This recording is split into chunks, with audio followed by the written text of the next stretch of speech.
Hello and welcome to this episode of the University of Strathclyde's Inspiring Conversation series.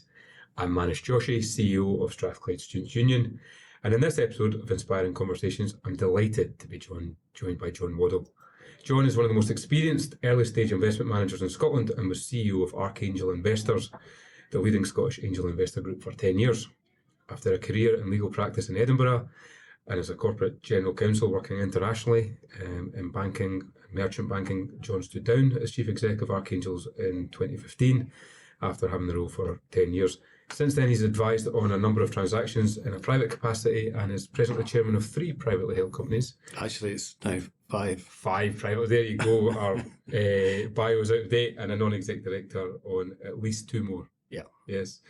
John is a visiting professor here at the Hunter Centre of Entrepreneurship and is on the Enterprise and Investment Committee of the University, and also sits on the International Advisory Board of Edinburgh University Business School. He is a Strathclyde Senior Enterprise Fellow, where he is part of a group of inspirational entrepreneurial leaders who are working to help inspire the next generation of budding entrepreneurs. I think whoever wrote this tried to get entrepreneurs in as many times as possible, but they've done very well. It's very fashionable. Welcome, John. Thank you for joining us today. Thank you. Yeah. So just kick us off. Can you tell us a bit about yourself and your career journey today? Well, I started off in legal practice because my dad was a lawyer. And so, that happens. Yeah, it does. And me and both my brothers went off to university to study law. None of us ended up as lawyers. Okay. So the other 2 went into corporate finance, and then one stayed, and the second one went into film, TV work. Right, okay. And I went into corporate life. Right. So I worked for a PLC in Edinburgh called Christian Salvesen, but I ended up doing corporate finance work in-house. I didn't really do a lot of legal stuff, so I bought and sold companies for them. And then I went to work for the Bank of Scotland, which was interesting, but so different. And I didn't really get the hang of it. Right. So then I went to work for Global Grosser, which is an investment bank, and I began to think, oh, this is more interesting. Yeah. And did some work with early stage investing, and then I went to Archangels after that. So I didn't do a lot of things, but the best bit was working internationally in Christian Salvesen. But I guess Archangels came a pretty close second because it's great fun, And what was it that gave you the buzz in that? Well, it's because I'd done an awful lot of looking at businesses and thinking how they worked over the piece. So I was first involved in selling a business which was a pawn shop business in 1984. Okay. And as soon as I started on that, I started getting more interested in how it was priced, who wanted to buy it, why they wanted to buy it, what it could have looked like, or ought to have looked like in order to have made more money out of it. So I got much more interested in the valuation, the process, the strategy, and all that sort of stuff, and less interested in writing the contracts. Okay. So I managed to get myself into an international company and got on with it. So it was fun. Those multiples, I guess, would change over time. Oh yeah, it changes all the time. Economic conditions. Yeah, and it's fashion as well. Bankers invent new ways of valuing things in order to get more fees. So yeah, that's what happens. I think lawyers are quite good at that as well, aren't they? As well. Yeah. So you've got a wealth of experience in the investment industry, obviously, and I guess looking out beyond our borders here at Strathclyde, what is the outlook for Scotland PLC? Oh, it's good. Yeah, everybody worries about it all the time. And everybody wrings their hands and says, "Oh, it's all awful." But the amount, I'm in it. Yes, I can see what's happening, and I sometimes find it difficult to make sense of the statistics because I see so many interesting things happening. I've just picked up 3 chairmanships in the past couple of years, and I'm doing it because the businesses are just so interesting. Right, okay. And have so much potential. There's a good diversity of businesses. Oh, yeah. Because we had Ian Ritchie on this podcast a while back. And I know him. You'll know Ian well. Absolutely. And, Ian was making this analogy about a country like Estonia, where they've had maybe, say, 20 unicorn companies that have come out, and the infrastructure that's maybe there. And, maybe Scotland's not quite had the same level, but we're a similar sized country, and it was smaller, actually. What was the difference there? And actually, I think Ian was boiling it down a little bit to there's maybe a mindset and a bit of a kind of cultural element there, and also we maybe look quite insular in terms of our market. We might look south of the border, whereas in Estonia you've got to kind of look globally because there isn't maybe as much of a market next to you and stuff. So it was interesting, but it's really interesting to hear your perspective on that. Yes, well, the Estonian ambassador visited, so I think Yeah, that's right. Because Ian Peter may- Proud was here as well on this podcast. I think he was entertaining the Well, ambassador. I'm yeah. Peter's chairman, so, Right, okay. so I was at that meeting as well, so we Uh-huh. all heard about Yeah, it. So okay. what the Estonians had was they started a country from scratch, so they wanted to figure out what the best way of starting a country was, Right. because they were freed from the Russian yoke, Yeah. and they decided to do everything. So he said that the only thing you could get married online. Mm-hmm. So the only thing you can't do online is get divorced. So he was set about changing that. So the way the country's run is very, very simple. Yeah. Whereas we've got a whole lot of legacy, and I think it's a bit difficult to break free from that.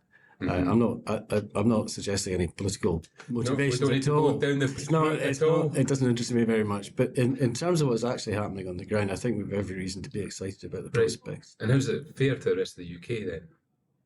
Well, there isn't so much R&D spend in Scotland compared to England, but I think in England it's concentrated in the south. East. Yeah. But I think we probably compare relatively well with most of the other regions in England. Right. Okay. Well, that's really good. And you're an enterprise fellow here at Strathclyde. Yeah, that's good fun. How long have you been doing that? I don't know. About 18 months or 2 years, I think. Yeah, and tell us a bit more about the role and what you're bringing to that in particular. Well, what's good about it is we meet fairly irregularly, but the meetings are very well managed by the people in Strathclyde. Okay. So I find round tables about, what needs to be done terribly boring and depressing, because it's all about what needs to be done. Mm-hmm. Whereas what happens in Strathclyde is we're really good at this. Uh-huh. How can we make it even better than it is? So you start with a kind of positive attitude, yeah, which concentrates the mind. And I think I find these discussions really, really interesting. And there's a good bunch of people. Yeah, when you're up against it there, you can't sort of blether or people will catch you out. Uh-huh. You have to concentrate. So for that reason, it's really enjoyable. Yeah, that's great. And what have been some of the highlights for you within that since you've been doing it? Because obviously in that 18-month period, we've been still living with the fallout from COVID and some of the restrictions in terms of being on campus and things Well, people like that. actually listen to me, which is nice. Right, okay. That's been a highlight. Uh-huh. And I guess I'm trying to think of something offhand because I haven't prepared for this, but I always go away with more thinking. Right, okay. More angles, Uh-huh. and a sense of excitement. I'm looking forward to the next one. Yeah, well, that's great. And what comes out of those conversations then? Do you actually see some of the fruit of that in action in and around the campus? And within Well, particularly giving advice to people who are starting businesses. Yeah. I mean, it's a pretty good bunch of brains, and all of us have different opinions. Yeah. And making connections for people, because that's really what it's all about. Yeah. It's, trying to avoid other people making all the mistakes you've made in the past is really good fun. Yeah. And we've got a real breadth of businesses here as well. Oh, yeah. Like students try to it's tremendous. set everything I mean, up. that's why I'm involved with Strathclyde, apart from the fact that Sir Jim MacDonald told me to. But other than that, what he asks. he knows I've really enjoyed my time here. Well, that's great. It's been great. Just before we started recording, we were talking about one of the businesses you're involved with. Yes. Which sounded really exciting. It's called Revive Echo, which is two graduates from Strathclyde who are extracting oil from coffee grounds, which has the same properties as palm oil, but not the same ecological effect. Uh-huh. And we're already looking at a circular product which takes coffee grounds out of a cafe, makes it into a facial scrub, and then selling it back to the people who drank the coffee in the first place. So we should do it here. And that's here, and we can probably look at introducing that here at the Student Union and potentially across the campus. So that'd be fantastic. I'd love that. And so you talked a lot about your previous life working internationally. What do you see as the opportunities for Scottish companies to develop internationally? Obviously, endless. Yeah. Yes, post Brexit, obviously we've there's always challenges getting your stuff into other countries. But, if you're selling high tech products which are small or ethereal in the sense they're software, it's not difficult to get into. And I guess there's a flow of money coming into the country as well for people looking to invest in those. Exporting is good, and people often ask me, how do you get money from America? And the answer is, if you've got a decent business, you will. Yeah. Yeah. It's pretty straightforward. People do approach you. Uh-huh. It's surprising. Yeah. Some of the businesses I work with get calls from big VCs in California and Boston and places like that because they're watching. Yeah, and how are people getting on their radar? Just do a good job. They've got scouts. Yeah. Yeah, so it's like the international football market, but for businesses. Yeah, it is. Right, okay. And you can tell because you get somebody fairly junior and you can tell that their job is to look at particular sectors and then just speak to people and find out what's going on. So they're not necessarily interested in investing, or they may say, really interested in your sector, what you're doing, and come back to us when you've got a bit, you need a bit more money or you've got further down the line. But they are watching. And so what advice would you give to like a company that's looking to scale or to grow into new markets? Digital marketing. Yeah. So low cost, where else high are they? Return. Yeah. Where people who are getting on in an American VC, and their job is to find interesting businesses in which to invest. Where else are they going to look but online? Yeah. No, absolutely. And are you a avid TikToker or Instagram or any of these things? No, yourself? I just encourage other people to do it. Yeah, no, absolutely. Listen, I don't even understand it anymore because it's moving at such a rapid pace. But I have actually experienced that. I have seen a business sell because of digital marketing. Yeah. Okay. And by a buyer that we'd never imagined would be interested in it. Yeah. Who just came out of the blue. Which I guess goes to that show, you never know who's watching. No. And do you think we're doing enough to teach that? Like, because I think probably not. I work a lot with students, and I think a lot of them are just digital natives, so they just understand how these things work, and there's almost an inherent sense of, well, of course you would do it that way, but are we teaching enough through our courses? And I don't really know. Yeah. I couldn't comment on that, but I do. I think it's worth thinking about. I think it's making sure like our graduates here at the university have the skills that are required to go into a 21st century business, to take it to that next level. Well, I think the thing that needs thinking about often is what is it that's valuable about the business? Mm-hmm.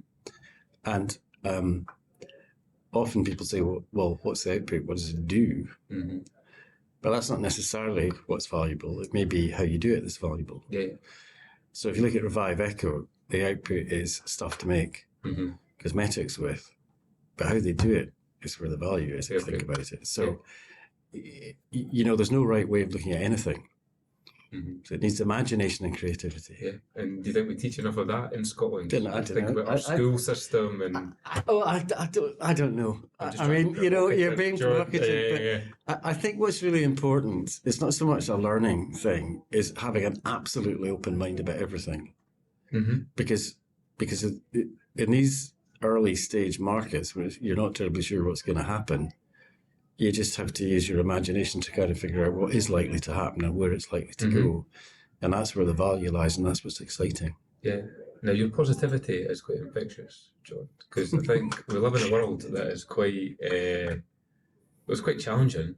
Of course it is. It's really difficult. It's really difficult. So what's your kind of outlook over the next decade, in terms of the economy, where things are shifting to? If you were giving advice to a young person, say, who's about to embark on university, what would you be telling them to focus on and look at in terms of opportunities over the next kind of 10 years? New stuff that makes things more efficient, quicker, faster, easier. Mm-hmm. It's not necessarily about inventing a new kind of car or scooters or something. It's about, an awful lot of it is about software. Well, it feels like this is maybe the year of AI is going to finally come to fruition. And it's about making the whole process more efficient. Mm-hmm. And about anything. Yeah. Yeah, and I think we're going to see more and more of that as the technology kind of actually starts to deliver on something. And also all the green stuff that's going on. It's fascinating. Markets are changing. Yeah, completely. Completely. And I think there seems to be a drive towards maybe more local provision as well as that international market. So local manufacturing, how do we, all of that. Artisan creators as well. And that kind of, you might pay hundreds of pounds for something that took somebody a long time to make, and maybe valuing people's time in different ways from a creative perspective sometimes. You're not giving much away, but yeah. Well, I think there's spotting opportunities, And that's a kind of hard thing to teach. It is. I think it is a hard thing to teach, and You know, Margaret Mead said that the purpose of teaching children is not to teach them facts, but to teach them how to think. And I think that's an important part of it. Yeah, no, absolutely. And I guess, that's kind of what we're in the business of here at Strathclyde. Widening people's perspectives. And widening perspectives. We look around us where we are just now, and you've got different cultures, different ages, different stages of study. It's fantastic, and I think it's how we take that out of here and back out into the world. And, we've got more and more international students here now as well who are taking it back home to their countries where, they might return to hopefully set up a business or get involved and get engaged. So I think it is, I'm with you. I'm excited about the future. Because I think it's quite easy to get caught in the doom spiral of you can't. terrible. No, you can't. But I think that's good. And you talked a lot about your travels, and obviously we've all been a bit curtailed during COVID. But you're back out there travelling and seeing the world. Well, no, because when I stopped working internationally, I just started working in Scotland. So, but it's the same stuff. It's just you don't have so many cultures to deal with. And oftentimes, buyers of businesses are not British. No. So experience of working with foreign acquirers, it's not about language because they all speak English. It's about culture and how they work. So I've sold businesses to in most European countries and North America. And sold one to somebody from Iceland, in fact. They were the easiest to deal with. Really? They're a bit like Scottish people, I think. Okay, very good. And where's the big growth markets then from that international perspective? Obviously, North America has been a big market for years and probably isn't going to change massively. No. Do you see more and more investment coming from Asia, Africa, Latin America? Are they quite niche still? I haven't personally seen that, but I've seen a lot of investment in the UK coming from America, yes. I would say the majority of the exits I've done are to American or American-based businesses when they aren't UK ones. Yeah. And then in terms of career highlights, what are some of the things that stick out for you over your career? I don't know. Done lots of things. Is there a particular exit or a particular business that you sold that you're proud of? Well, the biggest one was we sold a business in America for $122 million, which was fun. I enjoyed that. With SEC and all kinds of things. And announcing and all that. Yes. Oh yeah. Get to ring any bells? Get to ring any bells, or was it not? It wasn't. No, it wasn't that. No. I sold a Scottish-owned business to an American business. Right. Okay. Cool. That was good fun. That was, I think, the biggest one.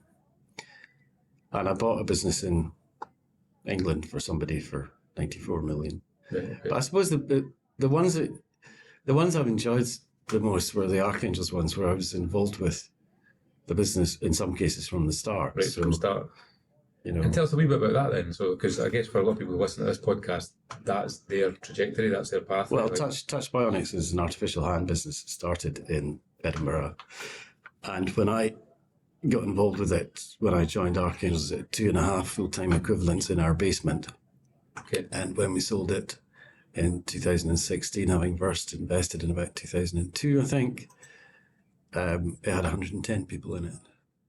So, and it's still there. Yeah. And it's still in Scotland. It's still in Livingston. Okay, so that's a great story, but I think also maybe shows that these things aren't always overnight successes. No. It takes hard work and it takes time.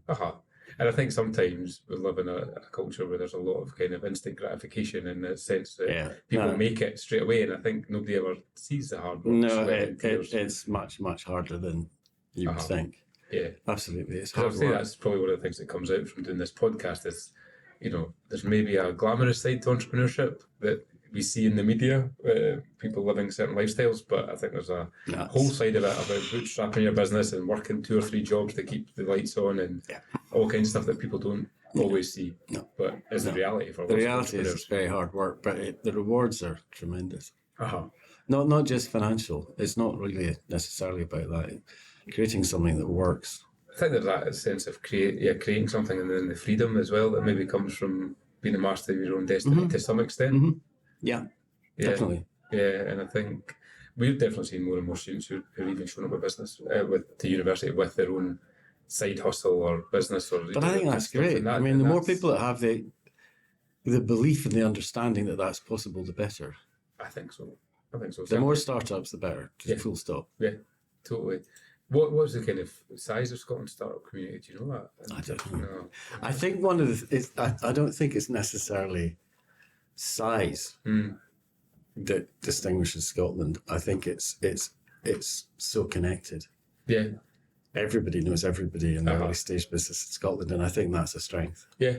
Yeah, no, I think you're probably right. It's a big village, which I think probably has its advantages from a networking, and as you were saying earlier, I think as an enterprise fellow, you can connect people in, and you'll have a different, maybe a slightly different network to somebody who's maybe more social enterprise focused. Yeah, and it's all interconnected. So I think the fact it's not that big, it's quite big relative to the size of the country. Yes. But in sort of international terms, it's not that big. But in terms of its efficacy, I think it's in quite good shape. Good. And what are your kind of, what's the big opportunities for you in 2023? What are you looking forward to? More growth. More growth. Yeah. More sales for the companies. So these businesses that you're working with. Yeah. Invoices. I want invoices. Yeah. Absolutely. And you're quite positive about the outlook on the economy. I know we're talking recession, slowdowns, all that kind of stuff. It goes up and down, It's I'm not despairing. Yeah. It's tough, it's hard. Things are difficult, but people are pretty ingenious, Yeah, no, they are. They certainly are. It's been great. Well, thank you so much for coming in. Great pleasure. Talking to us today, and no doubt folks might see you around the campus, I guess. Yes. Yeah, come and speak to me, even if I don't know you. Okay, well, I'm sure you'll have a positive word for them, so that's great. Well, John, thank you for taking the time to speak to us today. And that's it for this episode of Inspiring Conversations. Thank you for joining us, and remember to hit the subscribe or follow button on whichever platform you listen to this podcast. We'll be joined next month by another inspiring entrepreneurial leader. To find out more about Strathclyde Inspire, you can find us on Instagram, LinkedIn and Twitter, or search for Strathclyde Inspire on the university's website. Thank you. Bye now.